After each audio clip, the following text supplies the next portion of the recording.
এমন একটা দেশে বাস করি যেখানে বাবা মেয়েকে ধর্ষণ করে, শিক্ষক ছাত্রীকে ভয় দেখিয়ে ধর্ষণ করে, রিলেশন করে বিয়ে করার পরেও মা ছেলে মিলে স্ত্রীকে হত্যা করে, সেই ছেলেই সম্পত্তির লোভে নিজের মাকে গুলি করে হত্যা করে। এমন একটা অসুস্থ দেশে আমরা আছি। এর শেষ কোথায়? অসুস্থ শহর। কিয়ামতের আপনি আর কোন সাইনের অপেক্ষা করতেছেন? কিয়ামতের আপনি আর কোন আলামতের অপেক্ষা করতেছেন? আমরা এমন একটা সমাজে বাস করি যে সমাজের 19 বছরের অবিবাহিত ছেলেদের প্রতি 10 জনের 6 জনই যৌন মিলন করে ফেলছে। বাস্তব। আপনি গুগলে যান, গুগলে যেয়ে দেখেন ঠিক একই বয়সের 100 জন মেয়ের মধ্যে 24 জন মেয়েরাই নিজের ভার্জিনিটি নষ্ট করে ফেলছে। শহরের মেয়েরা তো আরো বেশি। কিয়ামতের আপনি আর কোন সাইনের অপেক্ষা করতেছেন? আপনি যদি বিশ্বাস করেন যে আপনি মারা যাবেন, তাহলে কি হিসাব দেওয়ার ভয় নাই?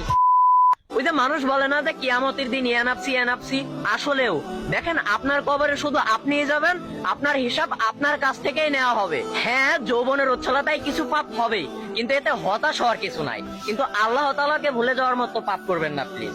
আমরা এখন এমন একটা সমাজ আছি যেখানে কেউ যদি নতুন দিনদার হয়, কেউ দিন পালনে আগ্রহী হয়, তাকে নিয়ে চায়ের দোকানে কিংবা বাসা বাড়িতে যে পরিমাণে কন্ট্রোভার্সি চলে, আমার মনে হয় এত কন্ট্রোভার্সি আর কোথাও চলে না। দেখেন এই পৃথিবীতে কেউ কারো না। বিশ্বাস হয় না?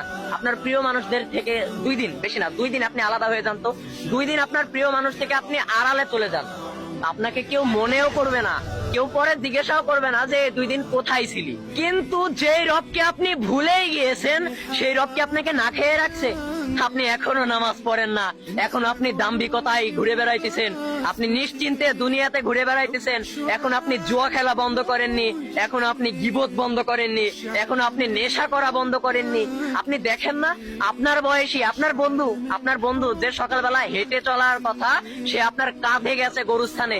এই পৃথিবীতে কে কখন মারা যাবে এটা আল্লাহ তাআলা ছাড়া আর কেউ জানে না। তো এখানে মৃত্যু ছাড়া আর কোনো বন্ধু নাই, নিঃসঙ্গতার চেয়ে সুন্দরী কোনো প্রেমিকা নাই।